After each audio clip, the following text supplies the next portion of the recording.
So Rupert's talk on reinforced concrete. Okay, yeah, I'm Rupert Garson, and this talk is going to be about concrete, and in particular reinforced concrete.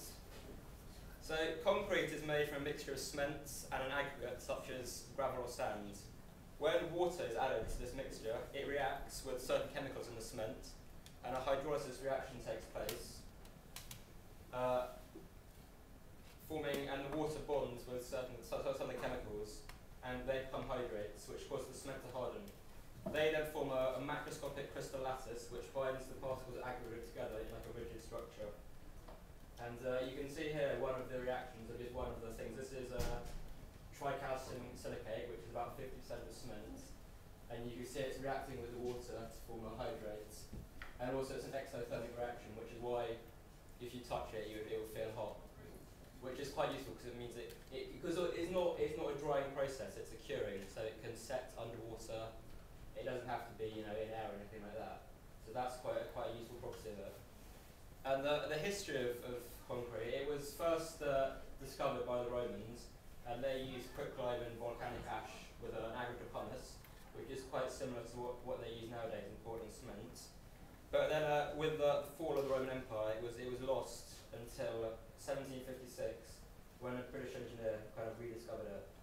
And you can see here an aqueduct which was made by the Roman times, and because of its amazing properties and the Romans' amazing engineering feats, you can see it's still standing today in very good condition. And so there are many properties of concrete which make it such a useful material. Firstly, it's fire retardant, and due to its low thermal conductivity, a layer of concrete is often used to fireproof other kind of buildings or steel structures. Secondly, it's corrosion resistant, and this combined with the fact it's waterproof means it's very good for situations where it's in contact with water, like dams or coastal defence and things like that. It's quite cheap in comparison to other materials such as structural steel or wood. It represents better value. And also its versatility. It can be cast into any shape you wanted. And in fact, it's the most used man-made material in the world. In 2006, it was said that 7 cubic kilometres of concrete was used up. However, there is a big problem with concrete as a material, and that's the fact that it's very brittle. Even though it's very strong in compression, and it can take 50 newtons per millimetre squared, or 500 tons per metre squared, it has a very weak tensile strength, which is as little as 10% of the compressive strength.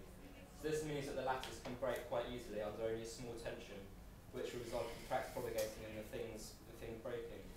Previously, concrete structures had been designed in such a way that the concrete was only ever in compression, like in that kind of arch we saw.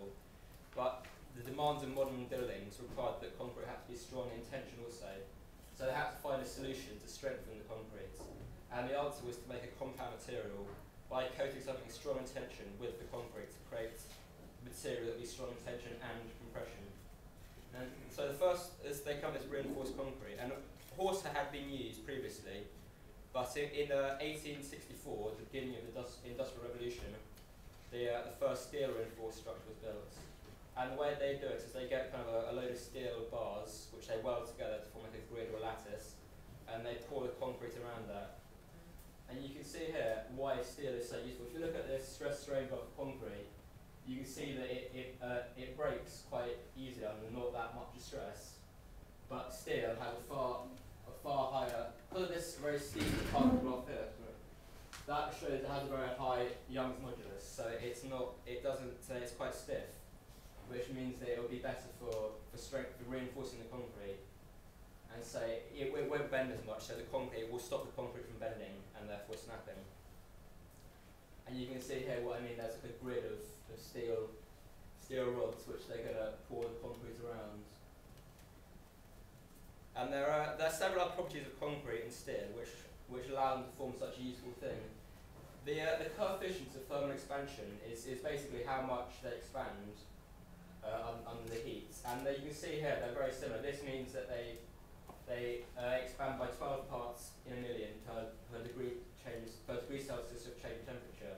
So they expand and contract at the same rate. This means that in hot weather, one's not going to contract more, because in like a bimetallic strip, where one contracts more, it starts bending. But because these figures are so similar, that's not going to happen. So it's not going to crack.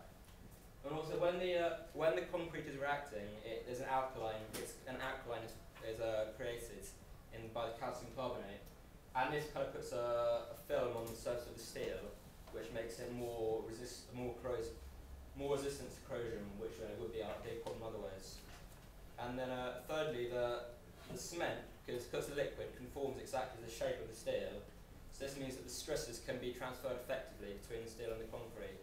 And you can see here a picture of one of the steel bars, and they've got these kind of ridges, and that can just increase the surface area, so you get a better kind of bond between the two things. And so there are two special types of steel reinforced concrete, which I'm now going to talk about. Firstly, pre-stressed steel. I'll show you. So post-stressed steel first. And in this, pre-stressed steel, the liquid concrete is poured around steel cables that are already under tension, and so this is the effect of compressing and strengthening the concrete. For example, a beam on a bridge might be cast to be completely flat, but when a load is put on it of the traffic, it starts sagging in the middle. But if you were to put some steel bars on tension near the bottom of the beam, they will have the effect of causing the beam to bulge in the centre. But then when the load goes back on, the beam kind of straightens out. And in this way, the tensile stress that the beam experiences are counteracted, and that means that far longer bridges are possible. And you can see here in a picture, if you have just a standard piece of reinforced concrete, it might be straight when you start off, but then when you put something on it, it bends. But if you put it under stress to start off, if you put the cables under tension to start off with, then when you put the load on, you can see it becomes completely flat. And the other type of concrete is post-stress concrete, and here the cables are tensioned after the concrete is set. So what you do is you cast the concrete with some plastic tubes in it, and then once the concrete is set, so you kind of thread steel cables through, and then you tension these with hydraulic jacks. And then once they're tensioned off, the cables are locked in place, and the tubes are filled up with more cement. And this kind of this ensures stresses can be transmitted easily. And the steel cables have the effect of compressing the concrete, means harder for cracks to propagate. So post-tensioning concrete like this greatly increases its tensile strength. And it's quite useful for things like floors of buildings, because they can be made a lot thinner than they would be otherwise. And also for bridges, it's often used in things like that, because they mean that concrete spans can be far longer, so you don't have as many pillars or supports. And you can see here a picture, this is a standard concrete beam, and these red arrows demonstrate the forces that it's exerted under. So what you do is you put this tube in when you set it, and then you thread this steel cable through, and then when you tension it up, like here, you can see because of the shape, the way it's been set in, it's going to push down here, but push up there, that way counteracting the forces that it's under naturally, and that way it means that the concrete itself isn't under any load as it is. It's only when you start putting stuff on that it's loaded. So that's very useful, obviously. It means that it's a lot stronger. And here you can see a bridge where they've put the cables through, and they're about to tension it up. And here's a picture of a hydraulic jack where they're tensioning the cables. And here you can see a bridge where the cables have been set into the top and completed. And so, in summary, concrete is made from cement mixed with an aggregate. It acidifies with a hydrolysis reaction, forming these hydrates. And although it's weak it's very weak in tension but strong in compression, but this can be kind of overcome by reinforcing it with steel.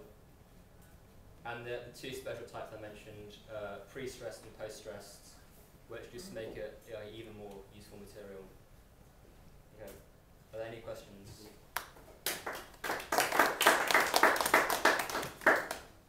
Okay, Rory. Okay. You know when you can set it underwater? Yeah. Because you're reacting with water. Does it not? If you do it under the sea, does the salt water not affect it? Well, you've got to put it in like a special mould. You put the mould down and then you have to pump it into the mould.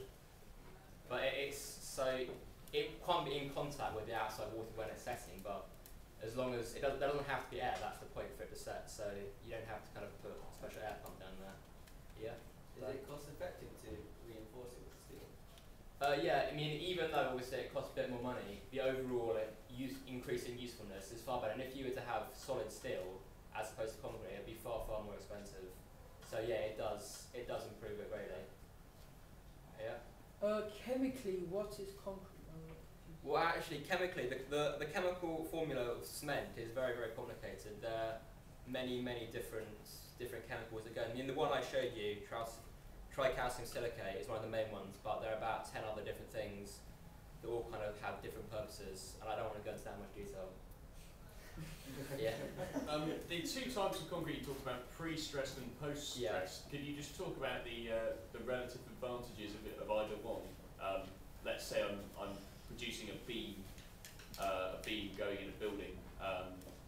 Is one cheaper than the other? Well, I think actually they both kind of serve the same purpose, and I think there's not any particular distinct advantage. I think it's more just culturally. Some countries prefer to use one type than others. I mean, there are certain problems in that if you have a thing that's under stress, the steel cable under tension, and then you drill into the concrete at a later stage to do something, it can snap, which might be a bit dangerous and damage the structure that way.